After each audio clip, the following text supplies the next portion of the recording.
তারা আমার 24-এর অভ্যুত্থানের সহযোদ্ধা। আমরা এই 24-এর অভ্যুত্থানের শুরু থেকেই, যখন এমন অনেকেই রয়েছে, অনেক ব্যক্তি, অনেক গোষ্ঠী, যাদের সাথে আমরা বিভিন্ন প্রয়োজনে যোগাযোগ করতে চেয়েও বা করেও যোগাযোগ করে উঠতে পারিনি, কিন্তু আজকে আমার সামনে আমার যারা সহযোদ্ধারা রয়েছেন তাদেরকে আমরা প্রত্যক্ষ এবং পরোক্ষভাবে পেয়েছি। এই অভ্যুত্থানের রাজপথে থাকা, পরামর্শ দেওয়া, গুরুত্বপূর্ণ পদক্ষেপে সহযোদ্ধার মতো ভূমিকায় থাকার কাজগুলো করেছিল বাংলাদেশ ইসলামী ছাত্র শিবির। আমরা আমাদের জায়গা থেকে স্পষ্ট একটি জিনিস বলতে চাই যে কেউ কোনোদিন কোনো সত্যকে চাপিয়ে রাখতে পারে না। সত্য প্রকাশিত হওয়ার সময়ের শুধু অপেক্ষা। এই ফ্যাসিস্ট বিরোধী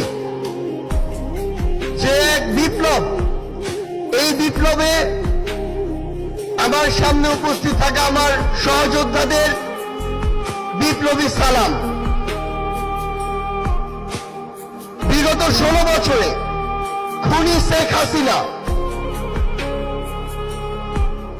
যাকেই তার পটেনশিয়াল থ্রেট মনে করেছিল, তাকেই যেভাবে পেরেছে নানা উপাধি দিয়ে, নানা তকমা দিয়ে ব্লেম গেম খেলা যেটি ছিল সেই খেলায় মেতে উঠেছিল।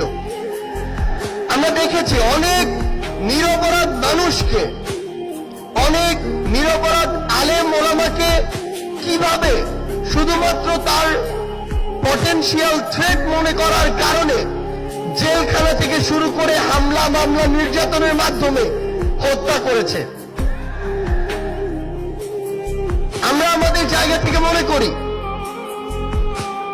যে বাংলাদেশ ইসলামী ছাত্র শিবির সহ বাংলাদেশের এমন অনেক গুরুত্বপূর্ণ ব্যক্তি ছিল, সংগঠন ছিল, যাদেরকে এই খুনি শেখ হাসিনা বাংলাদেশে, এই স্বাধীন দেশে বেঁচে থাকাটা তাদের জন্য দুঃসাধ্য করে রেখেছিল। আমরা আমাদের জায়গা থেকে শুধু আপনাদেরকে একটি কথাই বলতে চাই, খুনি শেখ হাসিনা যেভাবে আপনাদেরকে সহ অনেককেই রিপ্রেজেন্ট করার চেষ্টা করেছিল, বাংলাদেশের বর্তমান প্রজন্ম সেটিকে কিন্তু বিশ্বাস করে না। বর্তমান প্রজন্ম ততটুকু বিবেকবোধ সম্পন্ন বলেই এই ফ্যাসিস্ট খুনিকে এই দেশ থেকে বিতাড়িত করেছে এবং তার দেয়া প্রেসক্রিপশন আগামীর প্রজন্ম হজম করে না বলেই তাকে এই দেশ ছাড়া করা হয়েছে। আমরা বিশ্বাস করি আপনারা আপনাদের কাজের মধ্য দিয়ে পুরো বাংলাদেশের মানুষের কাছে আপনাদের গ্রহণযোগ্যতা সর্বোচ্চ পর্যায়ে নিয়ে যাবেন এবং আমাদের সবকিছুর আগে, ব্যক্তির আগে, গোষ্ঠীর আগে, দলের আগে পুরো দেশের মানুষ এবং দেশের এই প্রায়োরিটি যেন আমাদের মাঝে থাকে। আমরা বিশ্বাস করি 24-এর অভ্যুত্থানে আমরা একসাথে হাতে হাত রেখে, কাঁধে কাঁধ মিলিয়ে, এমনকি পরিকল্পনার টেবিলে একসাথে বসে যেভাবে আমাদের কাজগুলো করেছি, আগামীর বাংলাদেশ গঠনে দেশের স্বার্থকে সবার আগে রেখে আমরা একইভাবে ঐক্যবদ্ধভাবে কাজ করে যাব।